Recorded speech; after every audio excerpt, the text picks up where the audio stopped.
situation report where you are right now.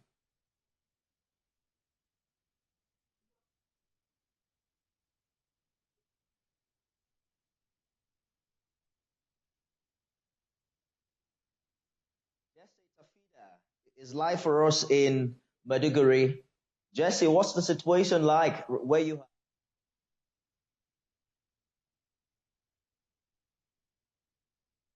We might not have at the moment, but we do have Theophilus Darufai, so maybe we can speak to him.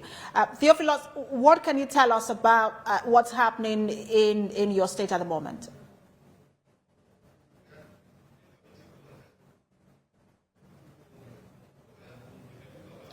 Theophilus, talk to us about the situation of things where you are now.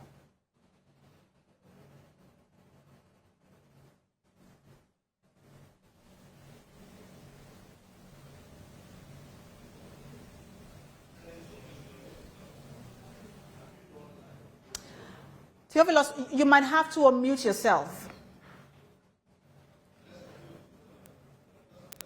Go ahead, Theophilus. Theophilus, we can hear you.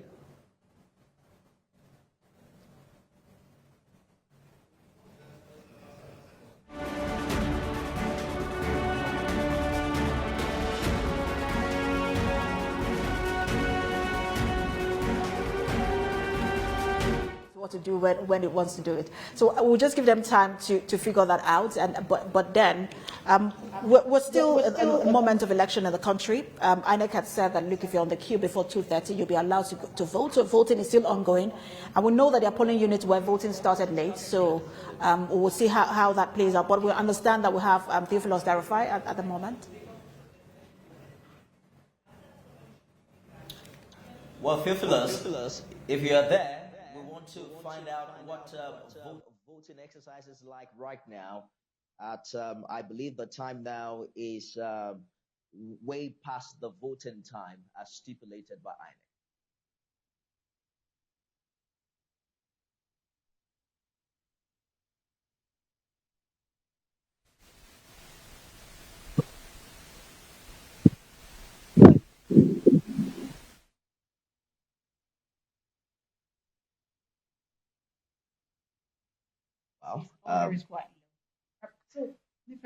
We're talking about those who are on the queue before 2:30 rather, and they'll be allowed to vote.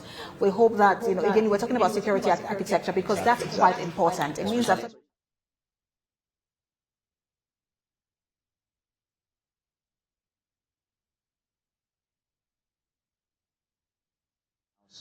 met a few days ago, assuring that the military has it. All the service chiefs did say that they are ready. Manpower in Lagos, we talked about the show of power, and then we saw the military. In fact, some of them made a video that went viral online, saying that we're planning to disrupt this election. Hello.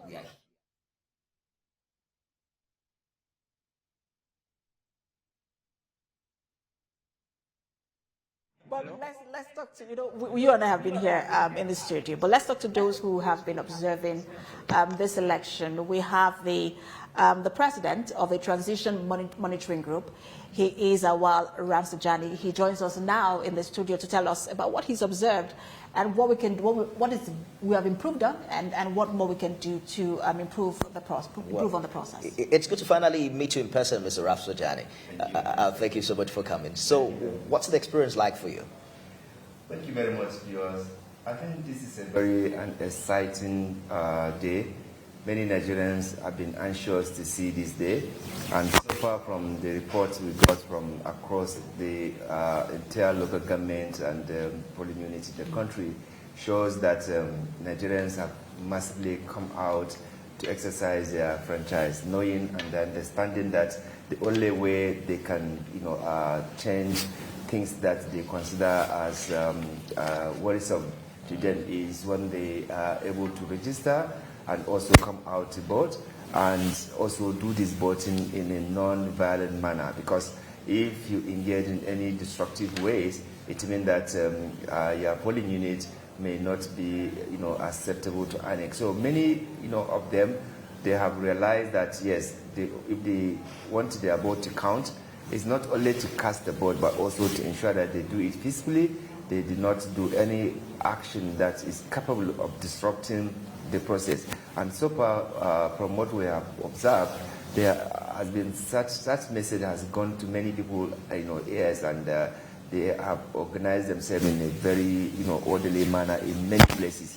However, we also know that there are some places where, we have received reports of some, impression of peaceful conduct of those elections.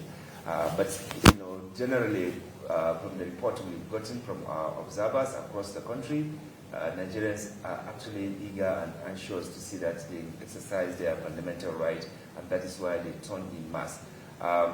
We also encounter some challenges in some places in terms of late arrival of INEC officials. In some places they arrive 1 hour, after the expected time. In some places they arrive 2 hours after the expected time. But I think, despite that, because people are really eager and, ready to wait until when they exercise their right, they have been able to exercise that patience to be able to ensure that they queue in and, be patient to follow all the processes that is required for them to be able to cast their vote. So, which is very commendable for such kind of civilized way that Nigerians have done. We are hoping that one day we will migrate from all this militarization and barricades of everywhere, closing the seaport, land border, airport, simply because you want to do an election. In other countries, you don't experience this kind of thing.